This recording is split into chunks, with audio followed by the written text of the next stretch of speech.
우리는 이 세상에서 살아가면서 수많은 관계들을 맺으면서 살아갑니다. 관계의 대상이 누구인지에 따라서 우리가 그 관계를 분류할 수도 있지만 관계의 그 깊이, 수준에 따라서 관계를 나누기도 합니다. 처음 보는 사람과 맺은 관계에서는 우리가 나의 기본적인 정보조차도 나누기를 조심스러워하기도 하고요. 그보다 더 친구나 더 가까운 사이에서는 많은 것을 같이 공유하고 나누고 시간을 많이 보내고 합니다. 가족과의 관계는 그보다 더 깊다고 볼 수 있겠죠. 많은 것을 공유하기도 하면서 또 깊은 속내를 쉽게 이야기하지 못하는 그런 복잡한 관계에 속하기도 합니다.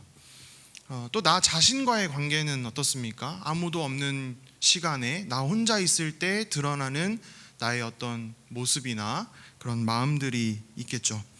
그런데 이 모든 관계보다 우리가 더 중요한 관계가 있는데 그것이 무엇일까요? 바로 하나님하고의 관계입니다.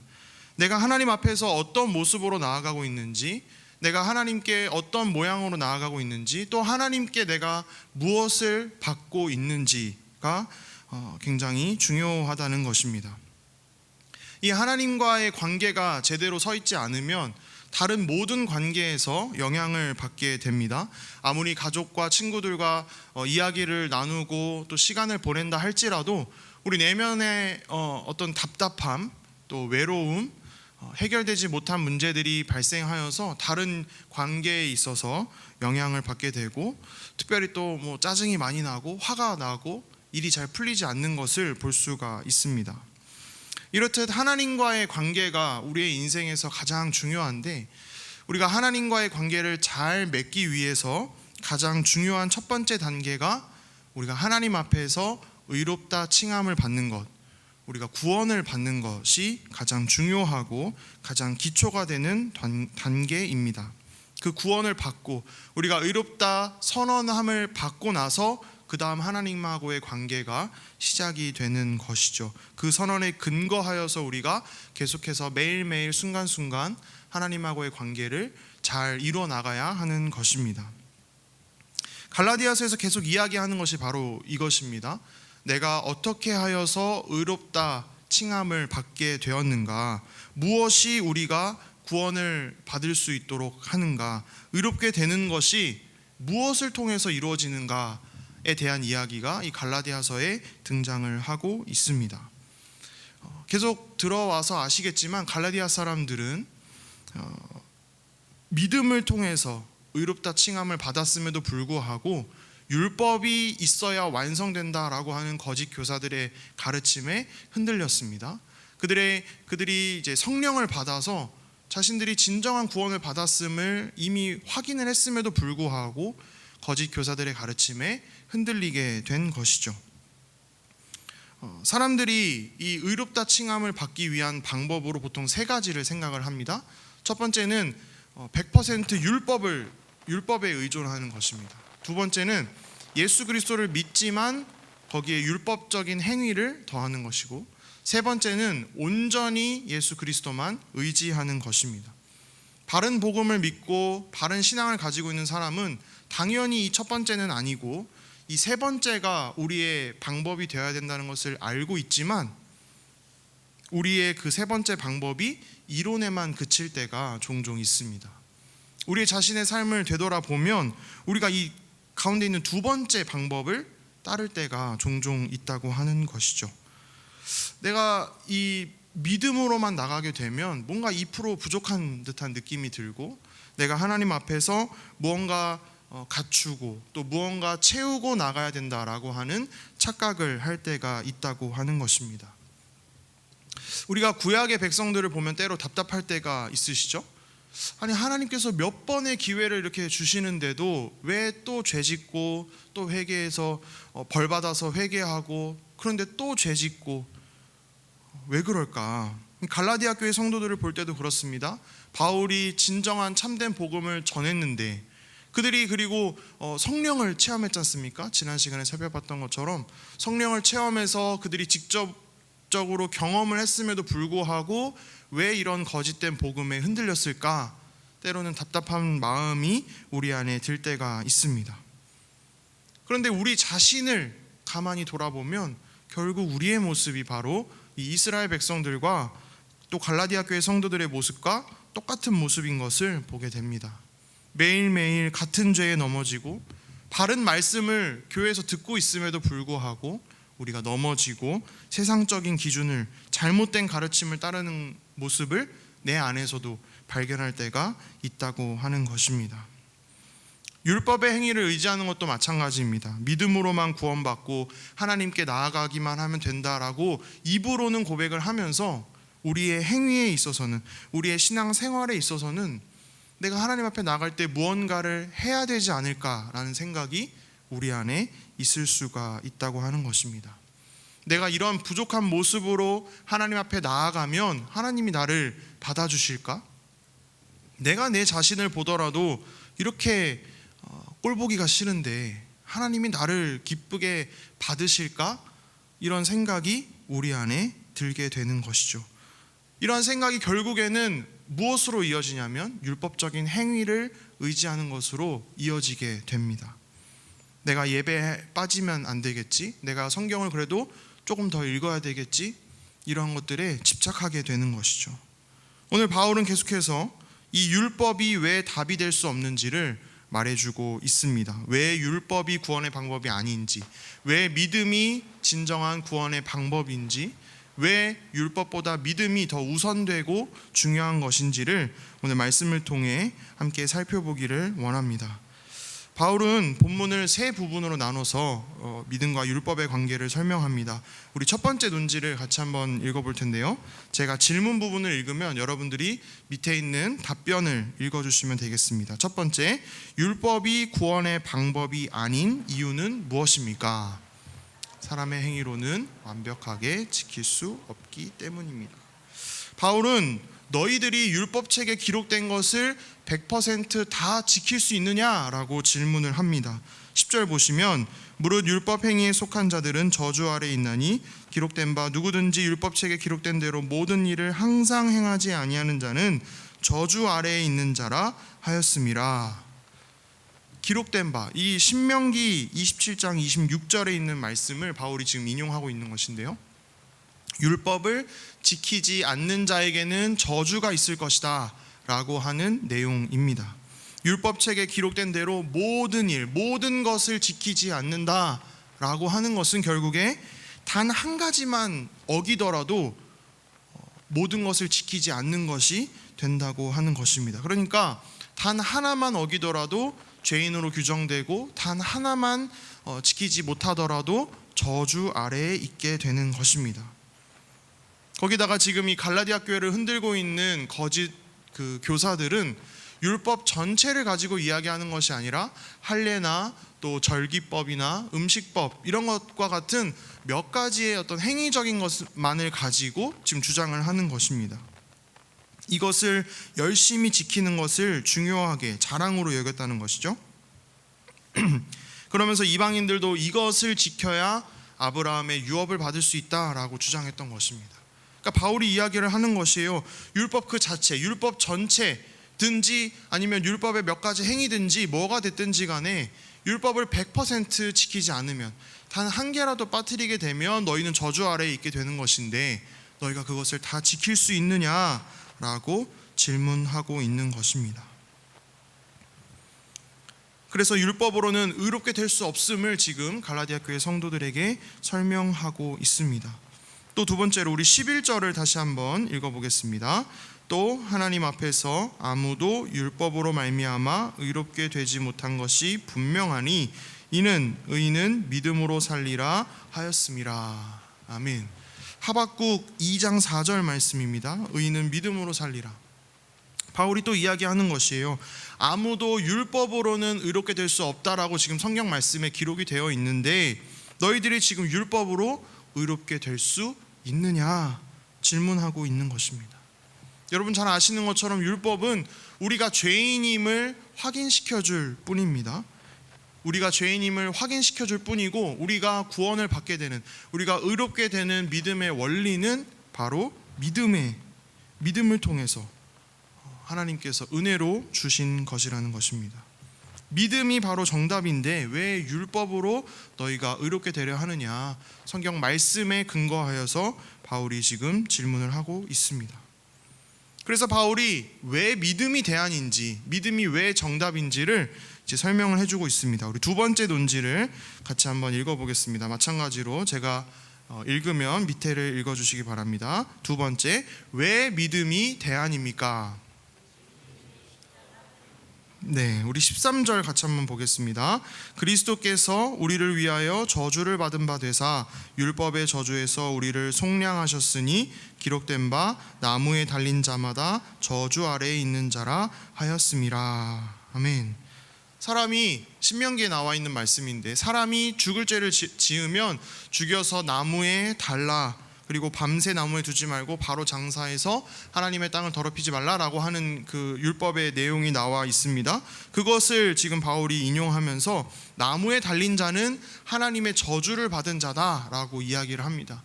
이것은 지금 유대인들에게는 이 말을 이제 갈라디아 교회 성도인 이방인들도 듣지만 그곳에서 지금 흔들고 있는 거짓 교사들도 들을 텐데, 그들은 이 규정을 잘 알고 있었을 것이에요. 그러니까 예수님은 십자가에 달려서 나무에 달려 돌아가셨기 때문에 하나님의 저주를 받았다라고 인식을 했습니다. 그런데 하나님이 예수님을 어떻게 하셨죠? 그렇게 보여지는 죄인으로 저주받은 자로 여겨지는 예수님을 다시 살리심으로써 예수님의 무죄를 드러내셨습니다. 바울이 이것을 가지고 이야기하는 것이에요. 너희들이 보고 들은 예수님은 우리를 대신해서 십자가에 달려 돌아가신 분이다. 율법의 저주 아래에 있던 우리, 저주 아래에서 평생을 살아가야 했던 우리 대신에 예수님께서 저주를 받으셨다. 그리스도께서 우리를 위하여 저주를 받은 바 되사 율법의 저주에서 우리를 속량하셨으니 라고 말하고 있는 것입니다. 믿음을 저버린 채 율법 아래에 살고 있는 우리를 대신해서, 율법의 저주 아래에 갇혀 있는 우리를 대신해서 예수님께서 십자가에 돌아가심으로 저주를 대신 받으신 것입니다. 믿으십니까? 아멘. 그렇기 때문에 우리는 저주를 더 이상 받지 않습니다. 두 번 심판받지 않습니다. 왜냐하면 하나님께서 우리를 대신해서 예수님을 심판하셨기 때문에 그렇습니다.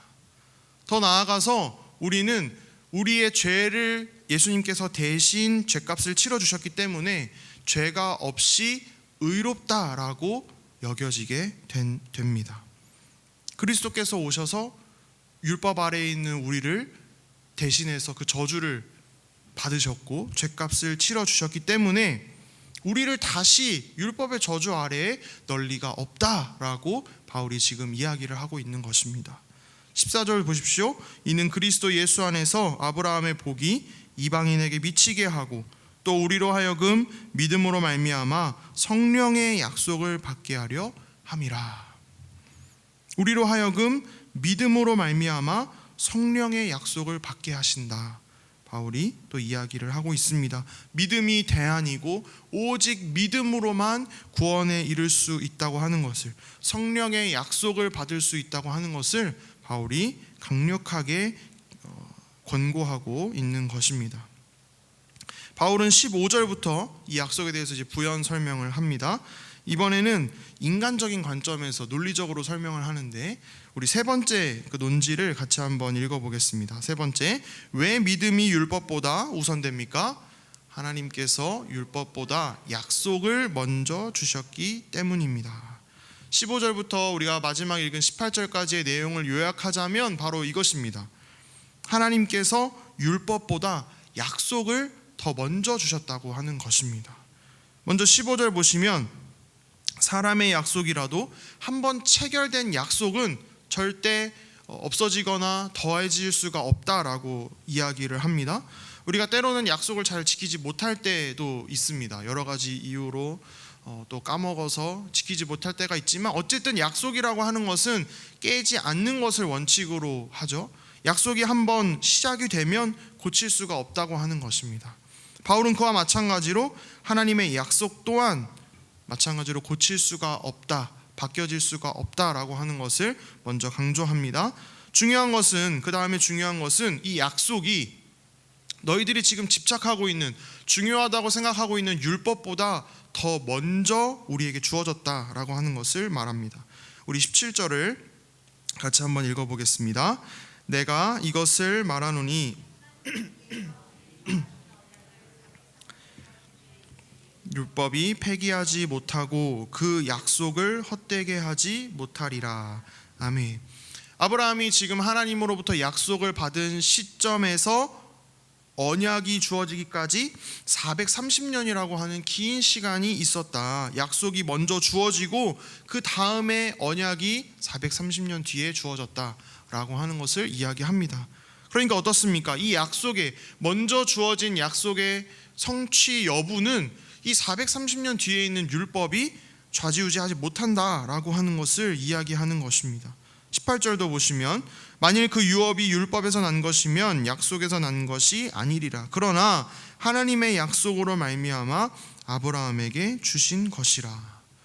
만약에 그 유업이 율법에 의해서 주어진 것이면 모르겠는데 성경에서 뭐라고 이야기하느냐, 구약에서 뭐라고 이야기하느냐, 그 유업이 약속으로 말미암아 아브라함에게 그리고 이방인인 우리에게까지도 주어지게 된 것이다 라고 하는 것을 바울이 강력하게 이야기하고 있습니다. 단순히 그냥 주장하는 것이 아니라 지금 어떻습니까? 구약의 말씀을 인용하여서 구약의 내용에 충실하게 성경 말씀을 근거로 논리적으로 설득하는 모습을 우리가 볼 수가 있습니다. 약속의 내용은 이것입니다. 16절 보시면 이 약속들은 아브라함과 그 자손에게 말씀하신 것인데 여럿을 가리켜 그 자손들이라 하지 아니하시고 오직 한 사람을 가리켜 내 자손이라 하셨으니 곧 그리스도라. 하나님은 자손을 통해서 천하 만민에게 복을 주시겠다 말씀을 하셨는데 그 자손이 누구냐? 바로 그리스도시다. 그리스도를 통하여서 우리에게 지금 이 편지를 받아보는 갈라디아 교회 성도들에게까지, 이방인들에게까지도 하나님이 복을 주시겠다 말씀을 하셨다. 이것을 바울이 지금 이야기하고 있습니다. 이 편지를 받아보는 갈라디아 교회 성도들 뿐만 아니라 오늘 우리에게도 이 예수께서 이 땅에 오셔서 십자가의 죽으심으로 말미암아 우리의 율법의 저주가 풀려지게 됐다는 것을 우리는 믿음으로 그 복, 천하 만민이 받게 되는 그 복을 우리도 누리게 됐음을 오늘 성경 말씀을 통해서 밝히 보게 됩니다. 이 전반적인 갈라디아서가 계속해서 같은 주제를 이야기하고 있습니다. 설교를 하는 저도 어떻게 보면 좀 민망하고 여러분들에게도 조금 지루할 수 있는 내용입니다. 계속해서 같은 주제를 이야기하고 있으니까요. 그런데 오늘 이 설교 말씀을 준비하면서 다시 한번 제 자신을 돌아보게 되었습니다. 제 자신을 돌아보니까 이 말씀을 너무나도 잘 알고 있음에도 불구하고 내가 정말로 하나님께 나아갈 때 오직 믿음을 근거로 해서 믿음만을 가지고 하나님 앞에 나아가고 있는가를 돌아보았을 때 그렇지 못한 모습들을 발견하게 되었습니다. 오늘 말씀을 통해 우리의 마음을 다시 한번 점검해보는 시간이 되었으면 좋겠습니다. 우리는 처음 복음을 듣고 구원을 받을 때 그 어떤 것도 공으로 인정받아서 구원받지 않았습니다. 인격이 좋아서, 가진 돈이 많아서, 알고 있는 지식이 많아서 구원받은 사람은 단 한 사람도 없습니다. 모태신앙이라서 잘 모르신다 하셔도 절대로 나의 것으로 구원받은 사람은 없습니다. 우리가 그저 하나님께 받아들여진 것은 죄를 미워하고 하나님을 따르고자 하는, 하나님을 믿고자 하는 그 작은 마음 하나만 하나님께 받아들여져서 하나님이 은혜로 우리의 죄를 사해 주시고 우리를 구원해 주시고 우리를 의롭다라고 선언해 주신 것입니다. 처음에는 그렇게 우리가 하나님의 자녀가 그렇게 되었는데 점차 갈수록 우리 안에 하나님 앞에 무언가를 가지고 나아가야겠다라는 생각이 조금씩 올라오게 됩니다. 내가 성경을 조금 더 읽어야 되겠다. 내가 예배에 더 많이 참석해야겠다. 내가 헌금을 더 많이 해야 되겠다. 내가 봉사를 조금 더 해야 되겠다. 그래야 내가 하나님 앞에 나아갈 때 덜 부끄럽지 않을까. 하나님이 나의 모습을 보면서 조금 더 기뻐하시지 않을까라고 하는 생각이 우리 안에 올라오기 시작한다는 것입니다. 그런데 이 생각이 든 순간부터 우리는 율법의 저주 아래에 다시 들어가게 됩니다. 웃긴 것은 사실 그렇게 생각해도 그렇게 지키지 않아요. 성경을 더 읽어야 되겠다, 기도를 더 많이 해야 되겠다라고 생각했음에도 불구하고 그렇게 지키기가 쉽지가 않다고 하는 것이죠. 그러면서 그 안에서 또 죄책감은 또 받습니다. 내가 오늘 성경 읽으려고 그랬는데, 기도하려고 했는데, 오늘 저도 그 말씀을 읽으려고 노력을 했는데 어느샌가 제 손에 리모컨이 쥐어져 있고 TV를 보고 있는 제 자신을 발견하면서 죄책감에 빠지고, 다시 성경을 집어들었지만 또 잠이 오는 걸 경험하면서 어느 순간에 침대에 누워있고 잠에 빠져든 모습을 보면서 여러 번 이 죄책감에 빠졌다가 다시 결심했다가 이런 과정들을 반복했습니다. 이 악순환이 우리 안에서 계속 반복된다는 것이죠. 이것이 바로 율법의 저주 아래에 들어가게 되는 것입니다. 그런데 여러분, 우리가 무엇으로 구원을 받았습니까? 여러분, 무엇으로 구원 받으셨어요? 성경 1독 더해서 구원 받으셨습니까? 기도를 10분 더해서 구원 받으셨습니까? 예배에 빠지지 않아서 우리가 구원 받았습니까? 우리가 내가 가진 그 어떤 것으로도 구원 받을 수 없는데, 우리는 오직 은혜로, 하나님을 믿고자 하는 그 믿음 하나만으로 우리가 구원을 받았다고 하는 것입니다. 물론 앞에서 말씀드렸던 이런 경험들, 신앙생활들도 꼭 필요한 부분입니다. 우리가 때로 살면서 흔들리고 넘어질 때마다 다시금 죄책감을 가지고 우리가 죄책감을 통해서 우리가 다시 바른 생활로 돌아가기 위해서 계속해서 이 사이클을 반복해야 되는 것도 물론 맞습니다. 그런데 그 가운데서 내가 이러면 안 되지 하고서 두렵고 떨림으로 나의 구원을 이루려고 노력한다면 옳은 것이지만, 그것이 아니라 그 안에서 행위와 율법, 이 껍데기만 가지고 집착하게 된다면 우리의 신앙생활에는 큰 문제가 있는 것입니다. 이 과정 속에서 우리는 이 믿음의 대원칙을 잊어버리면 안 됩니다. 오직 믿음. 언제든지 예수 그리스도를 믿음으로 하나님께 나아가면 하나님은 우리의 그 어떤 것도 보지 않으시고 우리의 모습 그대로 받아주신다고 하는 이 원칙을 우리가 언제 어디서나 항상 기억해야 한다고 하는 것입니다. 오늘 말씀을 통해 이 원칙을 다시 한번 되새기고 순종하며 나아가는 저와 여러분 되기를 간절히 소원합니다. 우리가 믿음으로 구원받았는데 믿음으로 이롭게 살아야 되지 않겠습니까? 우리가 어떤 행위로 구원받은 것이 아니라 오직 믿음으로, 십자가에서 예수님께서 우리를 대신해서 죽어주심으로 우리의 율법의 저주를 풀어주신, 속량해 주신 그 예수님의 은혜를 기억하면서 우리가 살아가야 되지 않겠습니까?